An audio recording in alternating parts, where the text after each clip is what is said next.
মাঝে মাঝে এরকম গরম গরম ঝাল ঝাল চিকেন কষা আর সঙ্গে যদি ছিটে রুটি থাকে তাহলে তো কোনো কথাই নেই। নমস্কার বন্ধুরা, সবাইকে জানাচ্ছি শুভ সন্ধ্যা।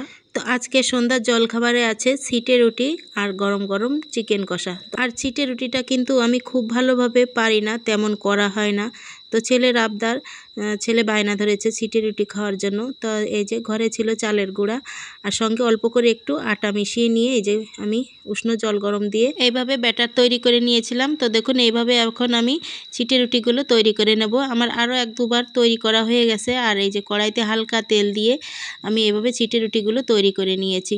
যদিও বা খুব ভালো করে তৈরি করতে পারি না, তারপরে ওই নিজেদের খাওয়ার কাজটাই চলে। তো দেখুন এইভাবে কিন্তু আমার ছিটে রুটিগুলো এক এক করে সব তৈরি করা হয়ে গেছে। আর এখানে আমি এই যে চিকেনটা সুন্দর করে কষিয়ে নিয়েছি আর দিয়ে দিয়েছি বেশি করে চুই ঝাল আর আস্ত রসুন দিয়ে আমি একদম ঝাল ঝাল কষা কষা করে চিকেনটা রান্না করে নিলাম। আর এখানে এই যে ছিটে রুটিও তৈরি, এখন এই যে ছেলেকে খেতে দিয়ে দেবো। যদিও বা মাঝে মাঝে খাবারের আইটেমগুলো একটু অন্যরকম হলে বেশ মন্দ হয় না। তো বন্ধুরা, আমার এখানে এই যে গরম গরম ছিটে রুটি আর কষা মাংস রেডি।